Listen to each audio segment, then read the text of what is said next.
Muito bem, eu ia dar aqui as notícias do dia, mas antes de fazer isso, para a gente comentar na roda, eu queria que você, Caio, contasse um pouquinho da sua história em relação a Israel. Hoje você fez ali um tweet falando de você resumidamente. Você pode fazer esse grande resumão aqui para a gente saber da sua ligação histórica e biográfica com o país? Eu sou um judeu sionista de ventre, de carteirinha. Eu sou um judeu do Bom Retiro. Eu estou há muitos e muitos anos aqui. Tive uma militância desde criança que se chama de Movimento Juvenil Sionista. Eu sou um produto do sionismo. Como já escrevi em livro, o meu primeiro ismo foi o sionismo, né? Um sionismo, obviamente, que não é o sionismo do Netanyahu, não é do Likud, é do outro lado. Aquele lado que quase que desapareceu. O lado que foi hegemônico em Israel, da fundação até 77, quando o Likud tomou o poder com o Begin. Essa é a minha história sionista.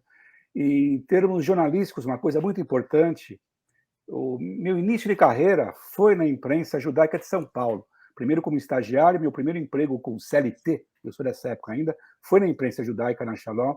E até hoje, embora eu seja um aposentado profissional, eu ainda escrevo no jornal judaico, a Tribuna Judaica, ou seja, eu tenho 47 anos de jornalismo. E nesses 47 anos, eu nunca deixei de contribuir com alguma publicação da imprensa judaica do Brasil, ou seja, meus laços são viscerais. Minha vida é muito ligado a Israel. Obviamente, eu sou uma pessoa independente, não sou ligado a governo, nenhuma entidade, né? E minhas posições são, no contexto de Israel e do contexto do Oriente Médio, são posições, digamos, bem liberais, né? Hoje em dia não tem mais esquerda em Israel, praticamente. Então eu ando com o que tem de mais de esquerda no Israel, que é o centro. Essa é a minha postura sobre Israel, sobre a questão palestina. Obviamente eu sou a favor, num futuro remoto, hoje está muito longe, a ideia de um Estado palestino democrático que conviva com Israel, né? Um Israel com suas fronteiras seguras, dois países democráticos lado a lado. Isso é uma conversa um pouco de devaneio, hoje em dia. Tem tarefas mais urgentes, que é a própria sobrevivência de Israel, não tanto pelo Hamas. Na conversa a gente conversa um pouco mais sobre isso. E Caio, só um ponto, nós que somos todos comentaristas aqui e já trabalhamos no jornalismo há muitos anos, cada um aí com as suas décadas, eventualmente podem aparecer dissonâncias, divergências, em determinados pontos, em determinados episódios, em determinados períodos. Agora, me parece que há um ponto em comum aqui entre nós, que é a rejeição a essa crueldade humana, a essa violência com assassinatos, com estupros, com torturas, com sequestros. Esse é um ponto de caráter, é um ponto que nos une e vai continuar nos unindo sempre, e é por isso que existe entre nós todo esse respeito pela pessoa, pelo trabalho jornalístico. Você sente que essa liberdade de concordar, de discordar, mas dentro de um ambiente democrático, ela existe em Israel? Não estou nem falando dos outros países, das outras questões do entorno, das ameaças, dos mísseis, etc. Mas na democracia israelense existe esse livre embate de ideias, quer dizer, isso difere Israel de alguns territórios ali em torno? Olha, nós vimos... tem aquela discussão famosa, né? Você não gosta de Israel, fala assim, tá bom, Israel é uma democracia, mas para judeu. Não é uma democracia para judeu. Obviamente que é mais fácil ser judeu do que não ser judeu em Israel. Mas é um país em que não só 20% da população é árabe israelense, mas os árabes cidadãos de Israel têm representação no parlamento. Você tem druso na Suprema Corte de Israel, você tem embaixadores drusos pelo mundo afora. Ou seja, se você perguntar para a grande maioria dos árabes israelenses se eles preferem morar em Gaza, Israel ou no Iraque, seguramente eles preferem morar em Israel. Eles têm muito mais direitos, uma vida normal. Uma coisa meio óbvia, é bem melhor você ser gay palestino em Israel do que nas vizinhanças, por exemplo. Certo, vamos começar aqui o noticiário e aos poucos Carlos Graeb e Duda Teixeira vão dando suas pinceladas também. Mais cedo, Lula usou o padrão Guilherme Boulos, como eu chamei no antagonista, para citar o Hamas, sem chamar o grupo de terrorista. Em nota divulgada nas redes sociais nessa quarta-feira, o petista sorrateiramente igualou o Hamas ao governo eleito de Israel. Abre aspas, crianças jamais poderiam ser feitas de reféns, não importa em que lugar do mundo. É preciso que o Hamas liberte as crianças israelenses que foram sequestradas de suas famílias. É preciso que Israel cesse o bombardeio para que as crianças palestinas e suas mães deixem a faixa de Gaza através da fronteira com o Egito. É preciso que haja um mínimo de humanidade na insanidade da guerra. É urgente uma intervenção humanitária internacional. É urgente um cessar-fogo em defesa das crianças israelenses e palestinas. Fecho aspas. Duda Teixeira, você quer começar? A gente sempre acha bastante curioso essa cobrança por cessar-fogo logo após o assassinato de 1.200 israelenses, a maioria deles civis. Esses números, pelo menos, foram os fornecidos pelas Forças de Defesa israelense, IDF, na sigla em inglês. A gente vê tanto Guilherme Boulos quanto Lula, diante de toda a repercussão negativa, desses numerosos panos que a esquerda passou para os responsáveis pelo massacre, subindo um pouquinho o tom a cada fala, numa fala terrorista, na outra fala Hamas, ainda não falam tudo isso junto, mas sempre se dirigem àquilo que aconteceu envolvendo o Hamas e os israelenses, mas também ao governo de Israel. Como é que você vê essa postura? É isso mesmo que está acontecendo. Até nos comunicados oficiais de Itamaraty, se fala só de atentados. Quando se falou de um dos brasileiros mortos, era um falecimento. Então, sequer diz ali que as pessoas foram assassinadas, né? Então, é o padrão que a gente está observando. E no tweet do Lula, como você bem colocou, num artigo seu, do Antagonista, o que a gente vê ali é meio que uma equiparação, né? Como se as crianças fossem igualmente vítimas tanto do governo de Israel quanto do grupo terrorista Hamas, né? Sendo que são duas entidades muito diferentes, né? O Hamas não obedece a nenhuma lei, busca intencionalmente a morte de civis, e o governo eleito de Israel é o oposto disso, né? É uma entidade que evita ao máximo a morte de civis e precisa prestar contas de tudo que faz. E, Graeb, existe um histórico ali do Hamas de usar civis como escudos humanos, de armazenar mísseis em escolas, e depois geram-se manchetes, né, de que escolas estão sendo alvejadas. Quem só lê a manchete muitas vezes pensa que são escolas que estão abarrotadas de criança, e muitas vezes elas estão abarrotadas de mísseis. É claro que a gente não dá aqui nenhum cheque em branco para todas as atitudes incondicionalmente, e vai sempre fazer essa ressalva. Claro que precisa haver sensatez em reação militar. Agora, é preciso que as pessoas estejam alertas para esse uso, né, do valor de face das narrativas na guerra de propaganda. Então, as suas considerações sobre esse estágio aí dos desdobramentos, Grebe, pode aproveitar e já fazer uma questão para o Caio Blinder também.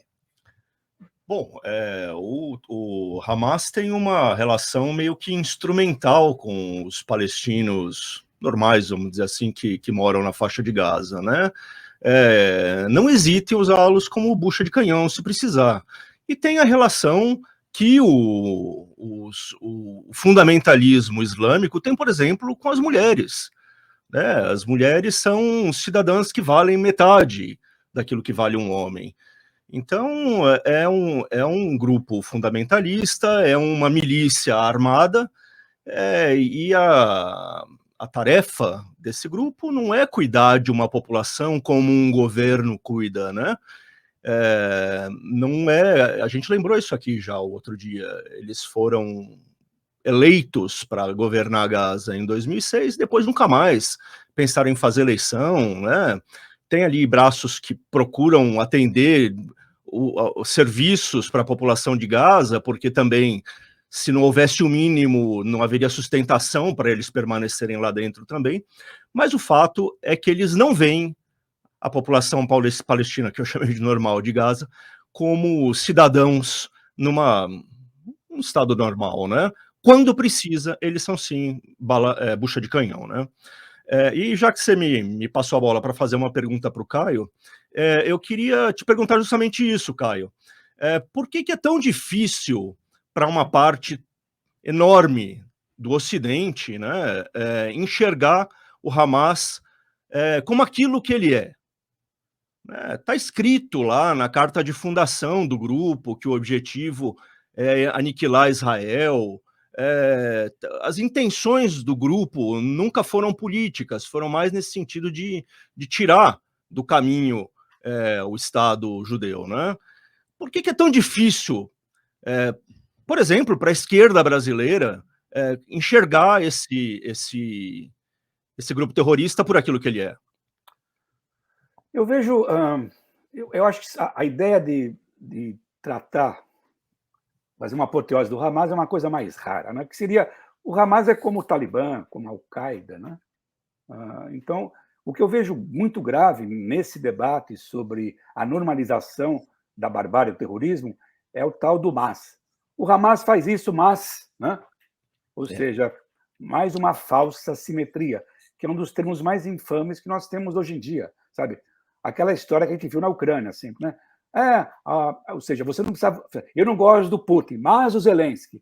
O Putin fez não sei o que na Ucrânia, mas lembra, os americanos fizeram não sei o que com os mexicanos, com os índios, né? Lembra na Arca de Noé, o imperialismo americano na Arca de Noé, sabe? Então é sempre o mas, é sempre essa ressalva. Então, essa normalização da falsa simetria, que não tem sentido. Sabe? O Hamas é um movimento terrorista, ponto, sabe? Não tem discussão. Você não vai chamar Israel de um Estado terrorista, não é. É um Estado que pode cometer excessos, é um Estado que pode cometer crimes de guerra. A ocupação de Israel é corrosiva para os palestinos e para Israel, depois de tantos anos. Mas não tem equiparação, sabe? Você não equipara o movimento terrorista com o Estado, que é democrático. Né? Um Estado que comete erros, mas é um Estado onde a cobrança, como você falou, o Hamas ganhou eleições, e não foi a maioria que votou no Hamas, né? Mas acabou. O Hamas é uma eleição só, não tem mais eleição com o Hamas. Tá? E é uma grande história, foi uma das grandes burradas dos anos, 20 anos atrás, do governo Bush, a ideia muito estrabelhada de exportar a democracia. Houve uma pressão do governo Bush na época, achando que podia ter eleição em tudo quanto é lugar no Oriente Médio, para que houvesse eleição, e deu no que deu. Claro que, sabe, o Hamas é muito estruturado, né? A mesma coisa que o Hezbollah no Líbano, que também é parte do governo. No caso da Gaza, o Hamas é o governo. Ele conta sozinho, ele dizimou o resto. Então, até hoje, ficou essa situação maluca, que é incompreensível para a esquerda, não tem desculpa, não tem mas. O Hamas é terrorista e ponto final. Não tem um mas. O grave nisso é a relativização do Hamas. Vou aproveitar para ilustrar esse mais, porque ontem o deputado do PSOL e pré-candidato à Prefeitura de São Paulo, Guilherme Boulos, afirmou que nada justifica o assassinato de civis inocentes, mas aproveitou a oportunidade para voltar a criticar o governo do premier Benjamin Netanyahu em Israel. Vamos acompanhar. Solidarizar com todos os familiares das vítimas dos ataques propagados pelo Hamas. Nada justifica o assassinato de civis inocentes. E é importante lembrar que o Hamas não representa o conjunto do povo palestino. Quero aqui me solidarizar também com todas as vítimas dos ataques feitos pelo governo de extrema-direita de Benjamin Netanyahu, que, com a sua atitude de violência contra os palestinos nos últimos anos e descumprimento dos acordos internacionais, só agravou o conflito. E eu lamento muito que, num momento trágico como esse, dramático, setores de extrema-direita aqui no Brasil inventem fake news e trabalhem com mentiras, com finalidades eleitoreiras, querendo fazer associações absurdas, espúrias, entre a nossa atuação aqui e o Hamas. Pois é, tenho mais ali na essência, né, do discurso dele, e já é um discurso cuja primeira parte está modulada, quer dizer, não foi assim a primeira manifestação do Guilherme Boulos, a gente acompanhou esse aumento de tom, mas mantendo ainda toda essa segunda parte. Duda, o que você tem a acrescentar e também a perguntar ao Caio Blinder? Uma pergunta para o Caio, você que está aí em Nova Jersey, né? Os políticos americanos têm esse comportamento de dizer, olha, o Hamas é terrorista, mas você vê também alguma excitação no apoio americano a Israel? Não. Os bolsonaristas estão numa enrascada agora, né? Porque eles estão naquela coisa, bem que avisei, tá vendo? Olha o que dá o Lula no poder, não sei o quê, para Bolsonaro era amigo de Israel e tal. Agora eles estão com problema, porque o outro cara que eles odeiam, que é o Biden, né? Está totalmente resoluto a favor de Israel. Existe uma espécie de um consenso nacional a favor de Israel. Eles vão fazer o que com isso agora? Ontem, se você pegar a análise do discurso do Biden ontem, que ele fez da Casa Branca, é considerado o discurso mais forte, mais veemente a favor de Israel, desde o discurso de Harry Truman, em 48, quando os americanos reconheceram o Estado de Israel, logo depois da independência. Para dar uma ideia da força. Sabe? O Biden é o establishment americano. O establishment americano está com Israel. Isso, inclusive, está obrigando os republicanos a se comportar de forma mais responsável e acabar com as palhaçadas que eles estão tendo no Congresso, nas briguinhas entre eles, as picuinhas com os democratas, finalmente eleger um presidente da Câmara outra vez e aprovar ajuda, num pacote que vai ser ajuda, graças a Deus, infelizmente a tragédia, vai ter que ajudar todo mundo. Eles vão ter que... É um pacote, hoje em dia é um rolo só, Ucrânia, Israel, que são os interesses estratégicos do Ocidente, dos Estados Unidos, da Europa, seus aliados na Ásia. Então, a pergunta é simples, sabe? O establishment americano está muito forte a favor de Israel, e eu ponho só uma ressalva, só um mas, né? Obviamente, a base democrata é mais dividida. Tem uma parte da base que foi para a esquerda, mas não é tão porra louca, tão maluca como a esquerda brasileira. Você tem alguns deputados bem à esquerda, mas mesmo deputados bem à esquerda aqui não estão modulando discurso, não. Por exemplo, até inclusive a famosa Alcera, a deputada Alexandra, bem de esquerda, foi contra o protesto a favor do Hamas que teve em Nova York. Não, é erro esse protesto. Mesmo a única deputada palestina, de origem palestina que tem na Câmara Americana, ela é republicana, foi claro, não, obviamente você não pode bombardear civil, mas tudo isso é o que chama de inglês de low bar, você ser contra a decapitação de bebês, de civis, pô, e aí? Vou dar parabéns para quem é contra a decapitação de bebês, sabe? Não é por aí. Mas está tudo bem nos Estados Unidos, eu acho que nesse ponto, e mesmo a Europa, todo mundo, Israel, às vezes, os judeus reclamam da Europa Ocidental, da União Europeia, mas, no geral, foram bem resolutos. A Europa mudou muito, especialmente com o negócio da Ucrânia, ela, sabe, não está tão amorfa nessas questões. Então, o problema não é aí, não. O problema é o de sempre, são suspeitos habituais, né? Irã, Rússia, né? Essa esquerda jurássica na América Latina, que está no poder em vários países, e a China, como sempre, muito ambígua nessa questão. Vamos lembrar que a China tem relações muito boas com Israel. Aliás, foi um dos erros de Carlos Netanyahu, ele teve sempre boas relações com o Putin. Havia um modus vivendi interessante entre Israel e a Rússia, que Israel podia bombardear posições do Hezbollah e mesmo do Assad na Síria, com certos limites. A Rússia aceitava, e até onde deu, Israel ficou neutro na guerra da Ucrânia. Isso agora a tendência, obviamente, é mudar. Só para ilustrar o que o Caio falou a respeito do Joe Biden, eu tinha traduzido para o antagonista o comunicado conjunto dos líderes dos Estados Unidos e da Europa, né, do Joe Biden, junto com Emmanuel Macron, né, e também os primeiros ministros da Alemanha, da Itália e do Reino Unido. E eles dizem lá nas primeiras linhas: hoje nós expressamos o nosso apoio firme e unido ao Estado de Israel e a nossa condenação inequívoca do Hamas e dos seus terríveis atos de terrorismo. Vejam a diferença nos pronunciamentos aqui do Brasil. Diga, Caio. Não tem mais. Não tem mais. E aí, em seguida, continuam. Deixamos claro que as ações terroristas do Hamas não têm justificativa nem legitimidade e devem ser universalmente condenadas. Nunca há qualquer justificativa para o terrorismo. É assim que começa o comunicado conjunto. Então, fica registrado aí para quem não viu. Agora, Caio, já que, não é mais, já que a esquerda fica usando eventuais pontos de crítica que ela tem ao governo Netanyahu ou ao histórico de Israel.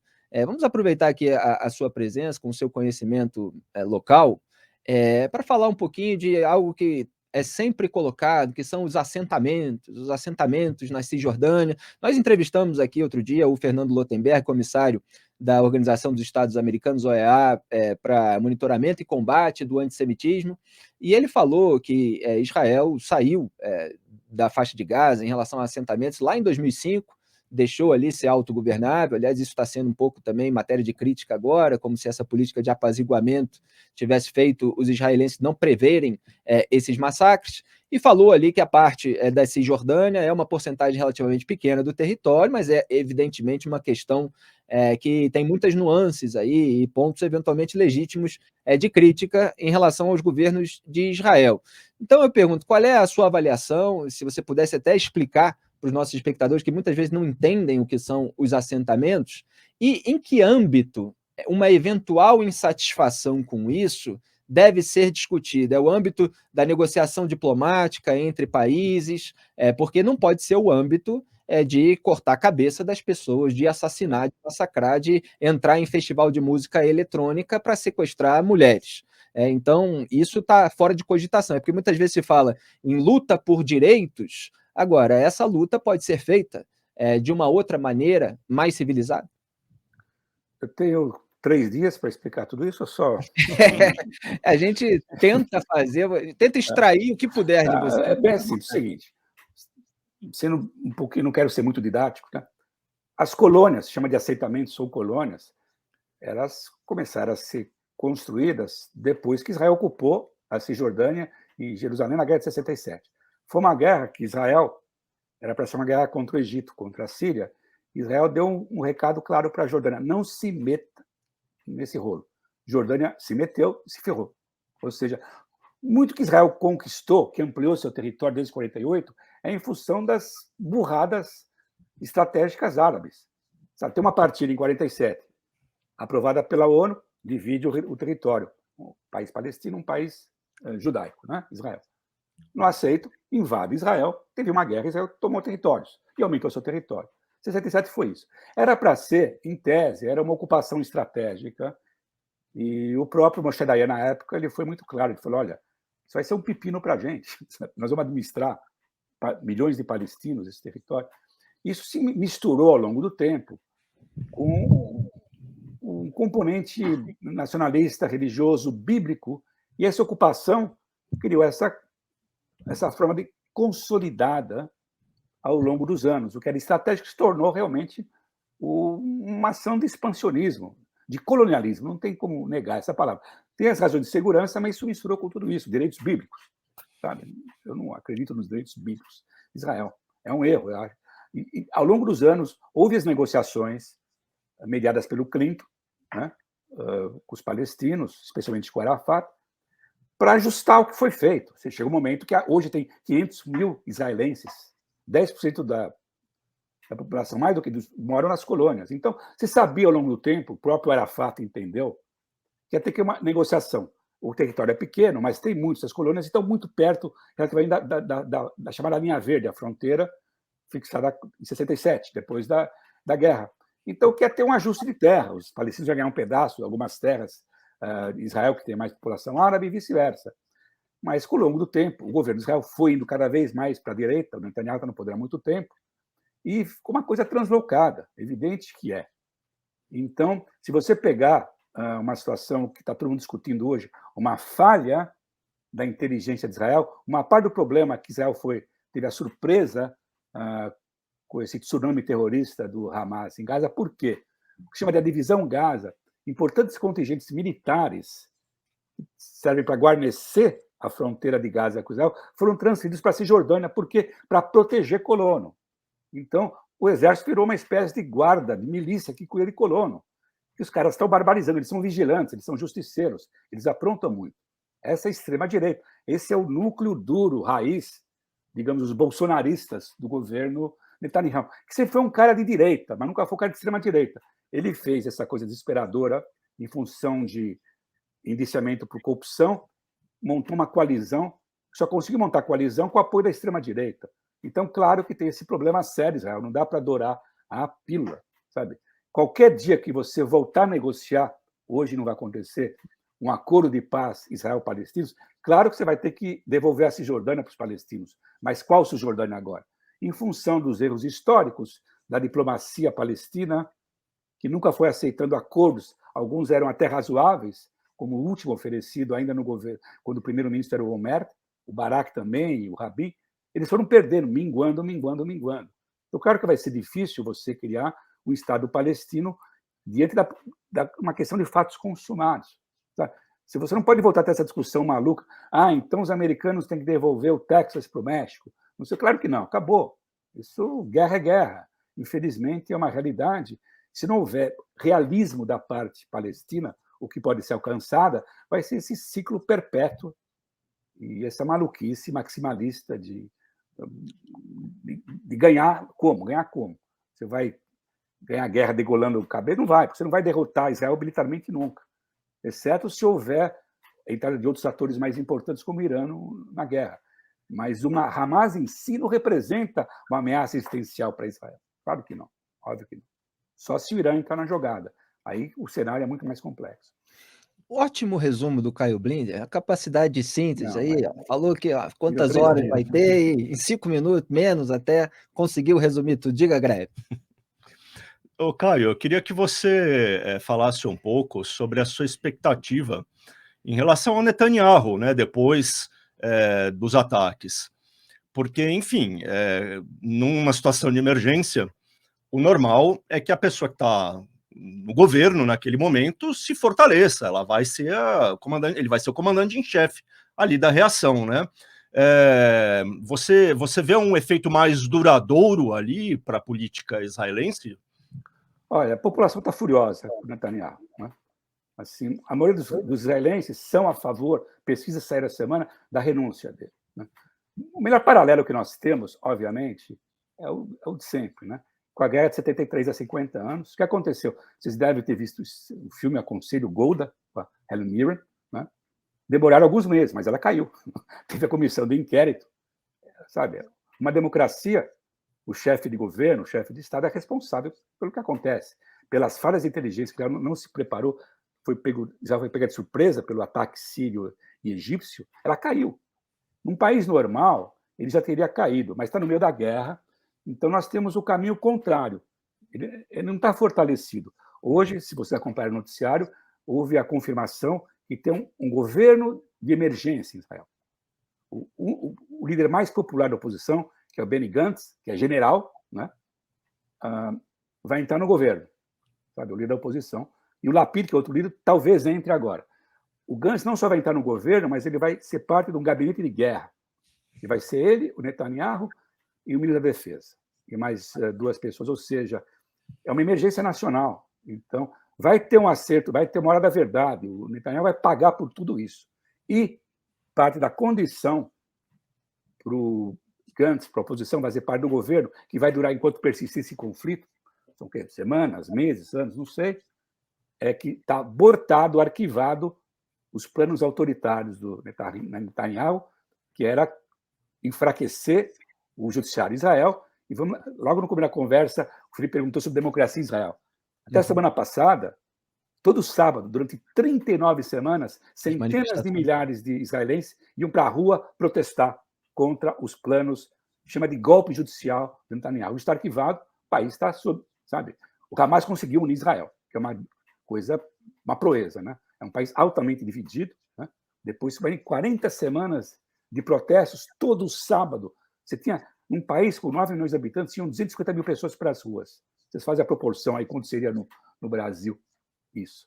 Então, essa situação em Israel se vai fortalecer. Agora, eu coloco uma ressalva. Sabe? Uma ressalva. Netanyahu é um dos políticos mais brilhantes, inteligentes, mais hábeis. Para quem acompanha a política de Israel, sabe que o apelo dele é o mágico. Ele consegue tudo, ele tem 10 vidas, 20 vidas. Ele foi sobrevivendo com todos os escândalos de corrupção, todas as crises. O Likud vai lá para baixo, ele consegue ressuscitar. Então, ele é um sujeito muito hábil. Mas, pela lógica dele, ele acabou, sabe? Porque nós temos uma situação também de, se você pegar o arco histórico de Israel, quando Israel teve a guerra de 73, aquilo em questão de 3 ou 4 anos foi o fim da hegemonia trabalhista em Israel. Os pais fundadores de Israel, Ben Gurion, sabe, os pais fundadores, a mãe fundadora, a Golda Meir, de 48 a 70, eles perderam. Então, pela lógica política, é o fim da hegemonia do Likud agora. Não estou dizendo que Israel vai para a esquerda ou para a direita, mas, sabe, o status quo acabou. O que o Netanyahu queria fazer eu não quero me estender muito, era o seguinte: qual era a tática dele ao longo desses últimos anos? Não é que ele gosta do Hamas, mas ele criou uma espécie de modus vivendi com o Hamas. Então, Hamas é um grupo terrorista, ataca, faz terrorismo, lança foguete e tal. A Israel vai lá, se chama no jargão, vai lá e apara a grama, né? Apara a grama, dá um golpe e tal. Mas Israel nunca quis reocupar Gaza. O que é reocupar Gaza? Que loucura! Como você vai tomar conta de Gaza? Você imagina tomar conta de Gaza? Israel não quer reocupar. E interessava para o Netanyahu, para a narrativa dele, usando o termo do Lula, um grupo terrorista não poder ir em Gaza. Está vendo? Vai negociar com quem? Como pode ter um Estado palestino? Tá? Com todos os pesares, o Hamas, a autoridade palestina que está na Cisjordânia, é um grupo corrupto, decrépito, não é muito democrático, mas não é louco, sabe? De vez em quando tem terrorismo, alguns grupos, mas não é essa insanidade jihadista do Hamas. Então, para a narrativa do Netanyahu, isso era conveniente, mas isso acabou agora. Israel vai ter que partir para a porrada violenta contra o Hamas agora. Não tem mais modus vivendi. Israel não pode ir lá aparar a grama. Talvez vai simplesmente cortar a grama dessa vez. Aliás, o Caio citou aí as manifestações, eu tinha chamado a atenção para isso aqui, o Caio falou todo sábado, e a gente viu milhares de israelenses protestando contra um projeto que poderia ser aprovado, que enfraqueceria o poder judiciário e daria mais poderes ao governo do Benjamin Netanyahu. E eu chamei a atenção fazendo uma comparação aqui com o que aconteceu no Brasil, porque lá eles estavam se manifestando na raiz contra um projeto que poderia passar, que é o correto, e manifestando... Caio me corrija se estiver errado, na maioria das vezes, pelo que chegou aqui, pacificamente, claro, exercendo o seu direito legítimo, com marchas longas, chamando a atenção, né, Caio? Não, e vamos ser claros, eu quero distância do Netanyahu. Eu abomino o governo Netanyahu. É um governo... Ele não é fascista, sabe? Por exemplo, você mostrou lá uma fala do Bolsonaro, o governo de extrema-direita do Netanyahu. Sim, tem extrema-direita, tem fascista, tem homofóbico, tem supremacista judeu na coalizão de governo, porque ele fez uma coalizão que tem de pior. Seria o equivalente a essas discussões que você tem em vários países da Europa, né? Da direita normal, direita democracia cristã na Alemanha, o Partido Popular na Espanha, fazer governos de coalizão com a extrema-direita. Foi isso que o Netanyahu fez, sabe? A direita se uniu com a extrema-direita. E é claro que tem extrema-direita no governo de Israel. É uma coisa abominável. Como você tem ministro homofóbico do país que tem uma das maiores paradas gays de qualquer lugar do mundo, que é em Tel Aviv? Não, existem dois países de Israel, o país dos ortodoxos religiosos e Tel Aviv, que é como Califórnia. Eu estava fazendo uma analogia que é um pouco diferente em relação ao que está acontecendo, porque aqui no Brasil eram extremistas que estavam tentando reagir a diversos abusos, de fato, do Supremo Tribunal Federal e algumas outras questões que não necessariamente são abusos. E eles fizeram isso invadindo prédios públicos, depredando o patrimônio público, e quando houve, né, já toquei nesse assunto, a gente já discutiu aqui, a abertura do grande inquérito das fake news, onde cabe tudo, e o Alexandre de Moraes hoje toma decisões muitas vezes drásticas, avançando sobre competências de outros poderes, os bolsonaristas não deram a menor bola. Então, assim, protestar na raiz contra um projeto que enfraquece outro poder de maneira legítima, pacífica, é algo bem-vindo no ambiente democrático. Os brasileiros precisam aprender a fazer isso, a ficar mais vigilantes e ver na raiz para tentar evitar um mal que pode se colocar. Duda? Bom, Caio, o Hamas, ele cunhou essa invasão o dilúvio de Al-Aqsa, que é uma mesquita que está ali na esplanada das mesquitas, e que também foi ali o foco da atenção na segunda intifada, acho que era o Ariel Sharon, que foi fazer uma visita e acabou tendo toda a revolta entre os palestinos. Você acha que essa coisa da Al-Aqsa, de fato, tem algum peso, ou existe alguma possibilidade de alguma mudança ali nas regras das visitas de Al-Aqsa? Olha, eu espero, acho que, tudo bem, esse governo de coalizão, esse governo de emergência, né, de coalizão, que vai ter agora a composição, o Netanyahu vai ter que conter os loucos dele, os crazies, como se fala, não vou falar em hebraico, que é uma palavra engraçada, os loucos dele. Tá? Imagina, o ministro da Segurança Doméstica de Israel é um sujeito que é um criminoso condenado, né? É um cara de extrema-direita, doido, provocador, sabe? Que dá saudades do Sharon. O Sharon é um prêmio Nobel da Paz na frente desses caras que estão na coalizão de governo do do Netanyahu, né? O Gvir chama. O que acontece é o seguinte, qual o plano do Hamas? É óbvio que o Hamas, como o Gabi falou no começo, é uma mistura, é um movimento nacionalista palestino e é um movimento religioso islâmico. Então, a ideia deles é galvanizar a população do mundo árabe islâmico para uma jihad, uma guerra santa contra Israel, ver o que eles conseguem fazer, não sei. Mas vamos lembrar uma coisa fundamental, que a gente não falou até agora, que é o elefante na sala. Né? Não se sabe exatamente o papel do Irã ou não, os americanos estão meio colocando pano quente, o Irã também. A impressão que dá é que nem o Irã, nem os americanos querem um confronto, uma guerra. Sabe? O Irã parece que não quer entrar na guerra, nem sei se o Hezbollah vai entrar na guerra, nós vamos saber em breve. Né? Mas, em termos estratégicos, um dos ganhos, entre aspas, da ação terrorista do Hamas foi, no mínimo, congelar o processo de normalização de relações entre quem? Entre Israel e Arábia Saudita. Né? Essa que é a questão-chave, o componente religioso. E nós tivemos com o Netanyahu, ironicamente, o Biden seguiu a política do Trump nesse caso, que é o seguinte. O Netanyahu cometeu o seguinte, não um erro estratégico, mas a seguinte jogada estratégica. Eu vou fingir que não tem a questão palestina, mas eu vou normalizar minhas relações com o mundo árabe. Ou seja, como se os palestinos estivessem lá, na Cisjordânia, em Gaza, né? Aí a própria população de Israel, de fato, negligenciou os palestinos. Temos aqui, nosso país é legal para burro, nós temos startup, é como o Silicon Valley, o país super legal, tem parada gay. Os palestinos estão lá fora. É como eles são invisíveis. Vamos negar a existência da questão palestina. E vamos fazer boas relações com o mundo árabe. Vamos ter relações econômicas, diplomáticas, e começaram a fazer, a partir dos acordos de Abrão, que o Trump participou, depois o Biden deu sequência, e agora seria a cereja do bolo.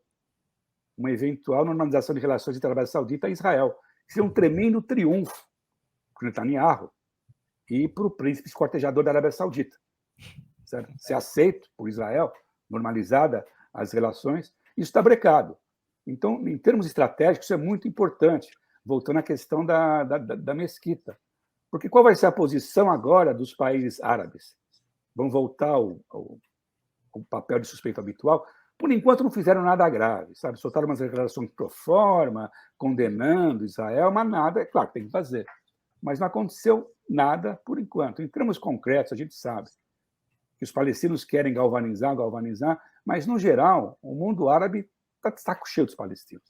As lideranças, especialmente. Sabe? Eles são um problema em todos os países. Sabe? São refugiados. Sabe? Eles querem cuidar da vida deles. Eles são desprezados, são hostilizados, são discriminados, são especialmente países como a Arábia Saudita, mesmo no... sabe? Então, tem que ver o que vai acontecer agora. Mas isso foi uma coisa muito importante, um subproduto dessas ações terroristas, que é, pelo menos, congelar essa dinâmica diplomática entre Israel e a Arábia Saudita. Para poder liberar o Caio, caminhando para o final aqui, a pergunta do Graeb. Caio, você disse que o Hamas não pode ser visto como uma ameaça existencial a Israel, né? Só mesmo numa aliança aí militar, não só uma aliança meio escondida, ocasional, como acontece, né? Recebendo equipamentos, recebendo treinamento, dinheiro e tal. Mas a ameaça está no Irã, de verdade, né? Se o Hamas não é uma ameaça existencial, como é que vai se justificar aquilo que parece que está se formando no horizonte, que é uma ação para cortar a grama de vez, como você disse também, né? Para ir lá e eliminar o Hamas. Essa palavra, vamos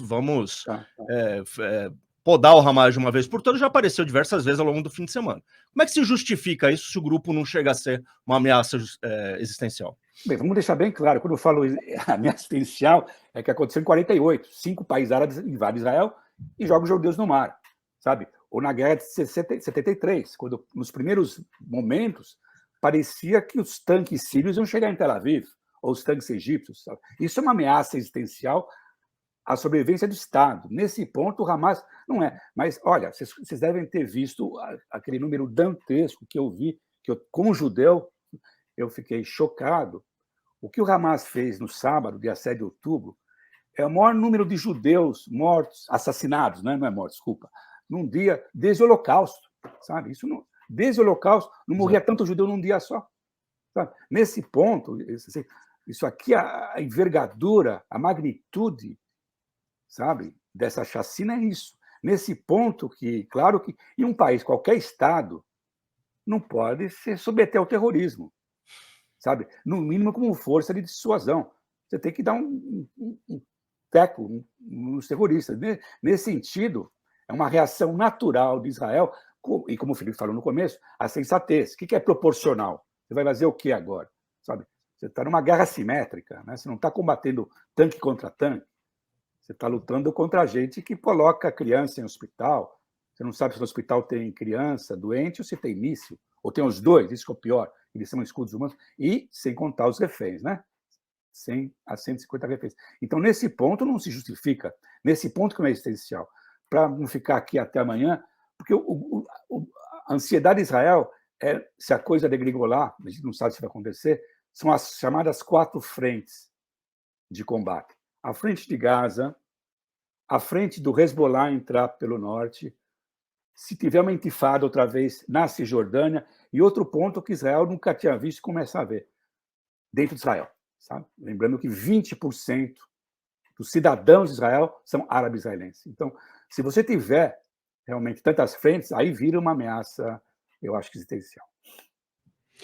Caio, só para encerrar aqui num ponto mais irreverente, a gente viu nas últimas décadas a esquerda brasileira, voltando aqui para o ponto inicial das reações da esquerda, xingando todos os seus adversários políticos internos, a menor discordância, a menor divergência, de nazista. E a gente sabe o que foi o nazismo, a gente estudou, a gente viu os filmes, a gente leu os livros, você falou tanto a respeito disso e conhece pela sua própria vivência em Israel. Então, assim, fica parecendo que tudo é nazismo, exceto o assassinato de judeus.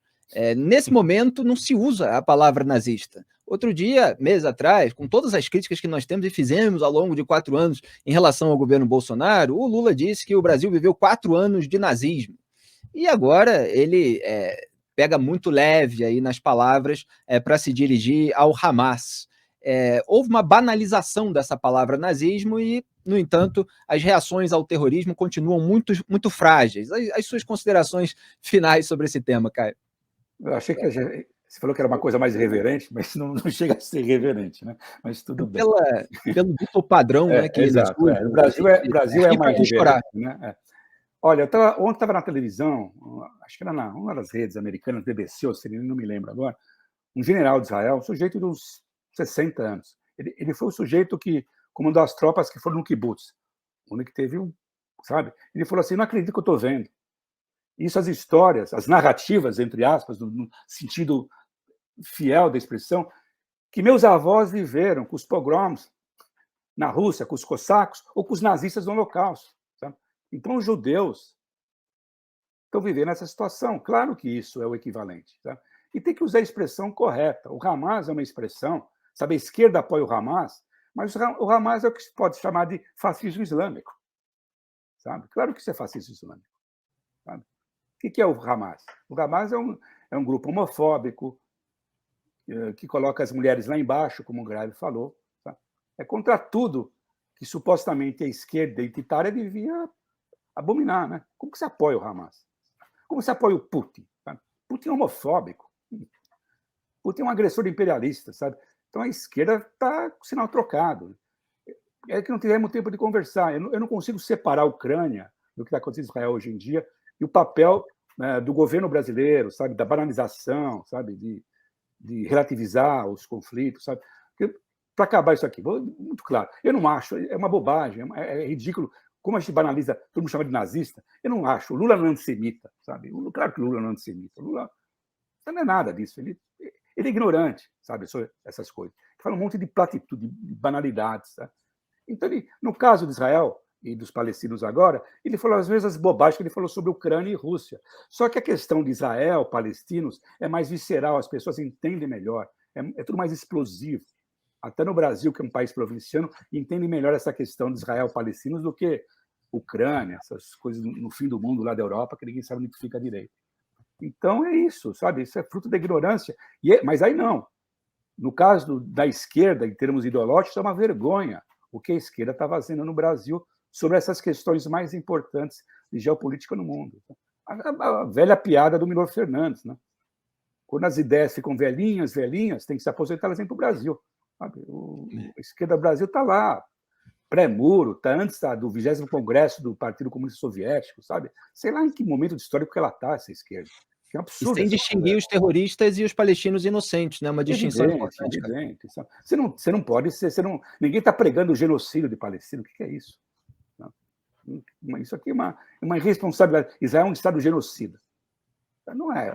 Você pode discutir. Israel, se anexar um dia, como quer a extrema-direita, anexar a Cisjordânia, vira apartheid, evidente que é. Porque Israel, se anexar a Cisjordânia, não pode dar direito de voto aos palestinos. Então, eles vão ser cidadãos de segunda classe. Claro que vai ser apartheid.